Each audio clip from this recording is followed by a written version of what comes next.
مساء الخير. في 2013 لما مصر بدأت التنمية، أول ما بدأت بإنشاء أكبر شبكة طرق في تاريخ مصر. وقتها احنا كنا بنتكلم ونقول واحنا هناكل من الطرق يا سيسي، احنا هناكل من الأسفلت. احنا فعلا فكرنا محدود.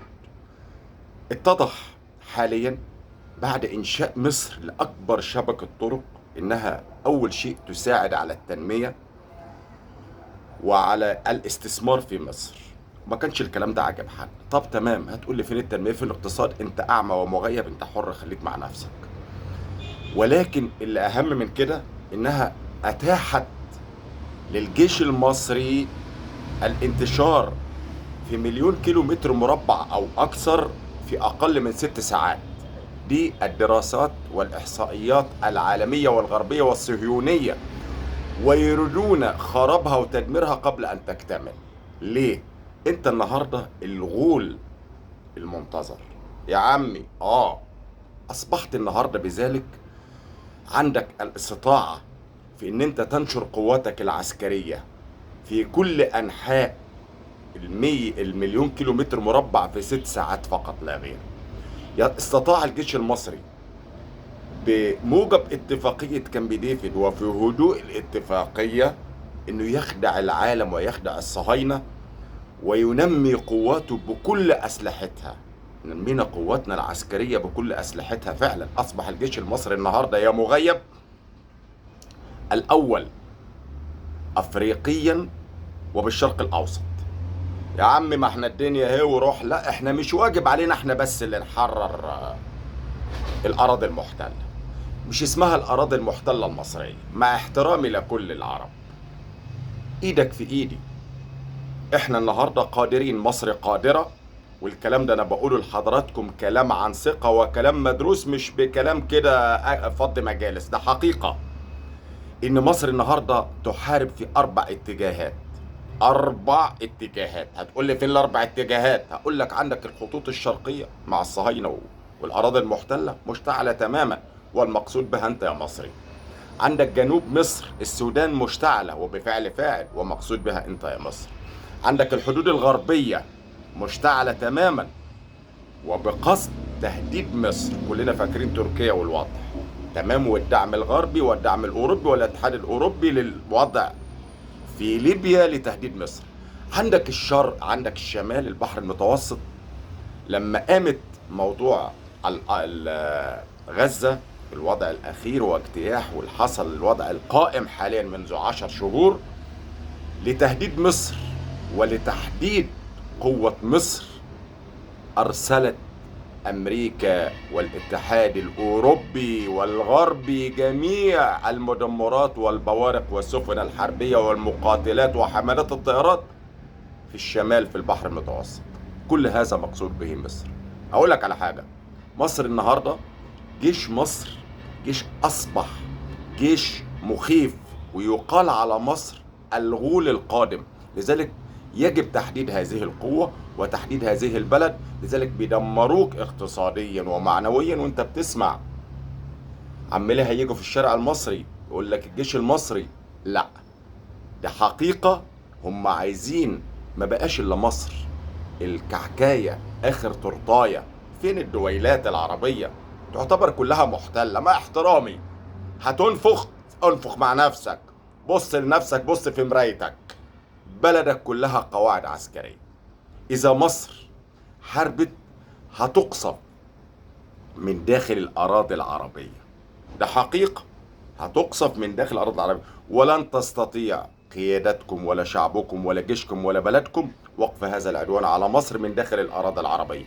بص لخريطة العالم العربي، هتلاقي جميع الدول العربية بها بدل القاعدة 2 و4 دويلة قد كده فيها بال3 قواعد، وأكبر قواعد في الشرق الأوسط أمريكية. دي اللي احنا هنتضرب منها. تقول لي مصر؟ مش مصر اللي مطلوب في إنها تحارب لوحدها. مصر قوت جيشها إن دينا واقترضنا بتعايرونا بإيه؟ خيرنا سابد. انتوا بتردوا بعض الجمايل. دعموا مصر اقتصاديا، مولوا اقتصاد الحرب. انت عارفين يا حضرات، ساعة واحدة قتال وحرب تكلف مصر كام مليار؟ واحنا بنندين. احنا جيشنا اصبح جيش قادر على الدفاع، ما يقدرش يهجم، مش ما يقدرش كضعف، لا، ما يقدرش طبقا للاتفاقيات. وان احنا هنباد وهنضرب بصواريخ عابرة القارات. اقسم بالله لنقصف بصواريخ عابرة القارات وبصواريخ من داخل الاراضي العربية، ولن تستطيع يا ابو دماغ كبيرة انك تمنع الكلام ده. اما تقول لي مصر مولوا اقتصاد مصر للحرب، احنا بنعاني هنا في مصر ومستحملين عشان جيشنا وما بقاش متبقي غير الجيش المصري. فهتقعد تقول لي مصر ومش مصر؟ احنا عملنا جيشنا من قوتنا وشبابنا عشان يحمي ارضنا وعرضنا، وما عندناش قاعدة عسكرية ولا عندنا افرول واحد زي غربي او اجنبي داخل مصر. يكفي ذلك انت هناك شغال خدام للقواعد الغربية. هتزعل مني اخبط راسك في الحيطة، دي الحقيقة. فاللي كانوا بيقول لك احنا ليه هناكل من الاسفل، لا، دي رؤية استراتيجية عسكرية. وانا اثق تماما في قواتنا المسلحة وفي فكر القوات المسلحة، من انجح المؤسسات في الدولة. حافظ على جيشك، ما تسمعش كلام حد. لم يتبقى في مصر الا القوات المسلحة، حماة الارض والعرض.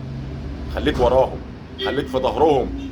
عايزين يبيدوك، عايزين يفتتوا المؤسسة العسكرية والفكر المصري اللي بيقولوا علينا الغول. ده حقيقة. هو مصر لما حاولوا يرحلوا إخواننا اللي في غزة، واللي مصر تصدت لهذا المخطط وما زالت، ومصر قادرة، صدقني أقسم بالله مصر قادرة تبيد دول. خد الكلام ده من أخوك. مصر قادرة تبيد دول، ولكن احنا عندناش حبة تراب عليها بيادة أجنبية أو غربية أو مغتصبة. إيدك في إيد مصر، خليك ورا جيشك يا مصري، لأن أنت مستهدف. أكل وشرب احنا بناكل وبنشرب ومستورة، مش مهم كل يوم اللحمة والفراخ. أنت بتنمي دولة انهارت بعد 2011. تم التطوير من 2013، وكان عصر الإخوان أسود أيام. اللي كانوا يقول لك قال الله ولا قال الرسول، يقولون ما لا يفعلون ويفعلون ما لا يقولون. مش عايز اتكلم واقعد اقول لك الله يرحمك يا مبارك والله يرحمك يمين، الله يرحمهم جميعا. انت مصر اتبنت من جديد، مصر اتطورت من جديد. تحياتي لحضراتكم جميعا، واسف على الاطاله، ولكن توضيحا للي كان بيقول لك هناكل من الاسفلت. النهارده اكبر شبكه طرق حدثت في مصر. الغرب والصهاينه عايزينها تتكسر على دماغك قبل ما انت تكتمل، لانك اصبحت الغول المخيف للصهاينه، وهم لن يسمحوا لك ان انت ان انت تفرمهم. انت تفرم في ساعات. ولكن عايز ابن عمي معايا. اقتصادي تعبان، عمال اجيب من هنا واجيب من هنا. الشعب المصري بيعاني، وانت تقول فينك يا مصر؟ ما تقول فين العمم؟ فين العمم؟ فين المليارات اللي بتاخدها منكم الغرب عشان يعملوا لكم حته مصنع معرفش ايه؟ لا، احنا بنصنع وبنطور. ومصر النهارده اكبر قلعه صناعيه عسكريه. اللي ما يملكش قوته وسلاحه من ايده يروح يموت احسن. تحياتي وبعتذر على الاطاله.